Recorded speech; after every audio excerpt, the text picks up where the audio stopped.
Good morning everyone, my name is Heena from Lunawada Gujarat. Happy mother's day.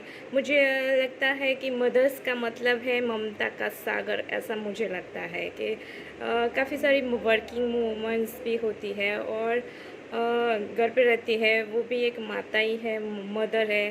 तो उनको family भी की भी काफ़ी सारी क्या है कि जवाबदारी होती है, रिस्पॉन्सिबिलिटी होती है। और जो वर्किंग मदर है उनको बच्चों के के हस्बैंड से लेके सास ससुर सभी का ध्यान रखना पड़ता है।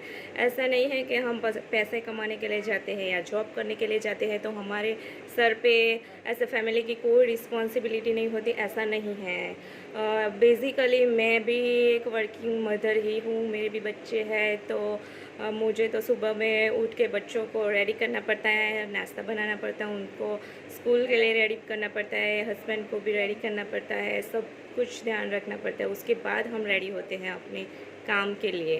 तो ये तो करना ही पड़ता है। बेसिकली हम अगर काम करके थक के भी आते हैं तो बच्चों का होमवर्क करने की ज़िम्मेदारी तो मेरी ही होती है। हस्बैंड तो थक के आते हैं तो वो नहीं ये रिस्पॉन्सिबिलिटी लेते कि बच्चों को पढ़ाओ, तो मदर ही उनको बेसिकली पढ़ाती है, होमवर्क उनको करवाती है। अगर उनको खेलना है तो उनके साथ खेलना, उनको सुलाना, ये सब काम मदर करती है।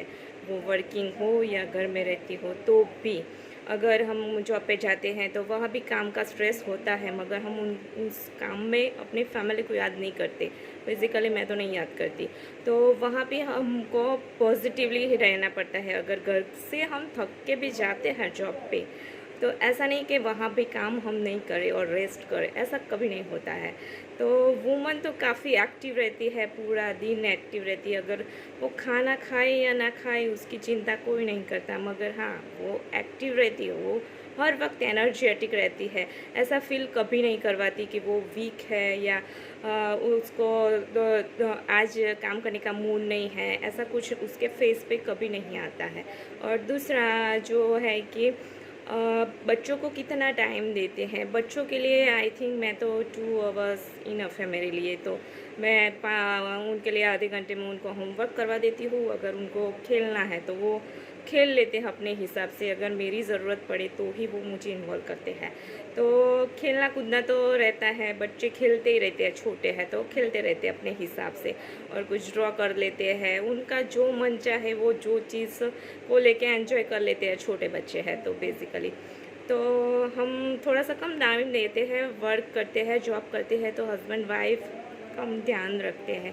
मगर मैं एक मैसेज कहना चाहूँगी कि अपने बच्चे छोटे हैं तो उन पर ज़्यादा ध्यान रखना चाहिए, क्योंकि बड़े होके वो गलत ट्रैक पे ना चले जाए। और बेसिकली मदर और फादर क्या करते हैं कि उनको मोबाइल दे देते हैं खेलने के लिए कि अभी हम थोड़ा सा रेस्ट कर लेते हैं, हम क्यों उनके साथ दिमाग ख़राब करें, लो ये फ़ोन के साथ खेल लो, या ऐसे फ़ोन दे देते हैं। तो ये फ़ोन देना बहुत गलत आदत है। तो मुझे लगता है कि फ़ोन का टाइम आप सिलेक्ट कीजिए कि 1 घंटा 2 घंटा ही फ़ोन को यूज़ करना है। अगर ज़्यादा फ़ोन का यूज़ करेंगे तो आपके बच्चे गलत ट्रैक पे जाने की संभावना बहुत बढ़ जाती है। वो गेम्स खेलेंगे तो उनका माइंड भी ऐसा ही हो जाएगा, फिर आप उस माइंड को चेंज नहीं कर पाएंगे। वो बच्चे बड़े होंगे तो उनकी डिमांड बढ़ती जाएंगी, वो घरेलू हो जाएंगे, बाहर किसी से कम्युनिकेट नहीं करेंगे। और दूसरा कि अभी के जो जनरेशन के बच्चे हैं उनको बाहर खेलना कूदना नहीं पसंद, उनको घर के अंदर की गेम्स ही पसंद आती है। तो ये बहुत गलत है। उसको रिलेशन बनाने चाहिए, दूसरे बच्चों के साथ खेलना चाहिए, तो वो क्या है कि उनका माइंड भी चेंज होगा और उनका थिंकिंग भी चेंज होगा। मतलब कि उनके फ्रेंड्स भी बढ़ेंगे तो उसको भी अच्छा लगेगा। और आपको भी ये सिखाना पड़ेगा कि नहीं बेटा, तुम दूसरे के साथ भी खेलो, तुम्हें भी मज़ा आएगा और कुछ ना कुछ सीखेंगे। अगर बच्चे बैठ के डिस्कशन करेंगे कुछ ना कुछ टॉपिक पे तो वो अच्छे से कम्युनिकेशन करना सीख जाएंगे। तो मुझे लगता है कि सभी मदर्स को थोड़ा सा ध्यान रखना चाहिए, बच्चों को भी ध्यान रखना चाहिए। और हाँ, थिंकिंग हमेशा पॉजिटिव रखनी चाहिए। गुस्सा करना नहीं चाहिए। मैं भी गुस्सा करती हूँ, मगर नहीं करना चाहिए। छोटे बच्चे हैं, बच्चे खेलेंगे नहीं तो कौन खेलेगा? बच्चे मस्ती नहीं करेंगे तो कौन करेगा? तो ये उनकी खेलने कूदने की उम्र है, तो उनको कुछ ना कुछ डिफरेंट सिखाना चाहिए, क्योंकि बच्चे जो है वो जल्दी कैचअप कर लेते हैं। जो देखते हैं वो डायरेक्ट इम्प्लीमेंट कर देते हैं। तो उनको एजुकेशन देना काफ़ी ज़रूरी है, उनको राइट ट्रैक दिखाना भी काफ़ी ज़रूरी है। तो मुझे लगता है मैंने तो काफ़ी सारे पॉइंट्स को डिस्कस कर लिया है। तो thank you so much and enjoy this day. Thank you so much.